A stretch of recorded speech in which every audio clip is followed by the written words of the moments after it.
வணக்கம். செய்திகள் வாசிப்பது பத்மா சகாதேவன்.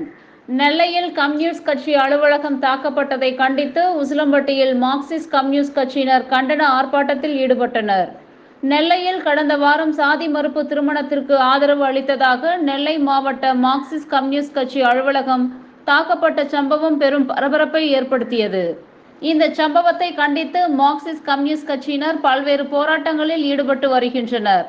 இதன் ஒரு பகுதியாக மதுரை மாவட்டம் உசிலம்பட்டி அருகே செல்லம்பட்டி ஊராட்சி ஒன்றிய அலுவலகம் முன்பு மதுரை மாவட்ட மார்க்சிஸ்ட் கட்சியின் உசிலம்பட்டி, செல்லம்பட்டி, சேடப்பட்டி ஒன்றிய நிர்வாகிகள் ஒன்றிணைந்து மதுரை மாவட்ட செயலாளர் ராஜேந்திரன் தலைமையில் கண்டன ஆர்ப்பாட்டத்தில் ஈடுபட்டனர்.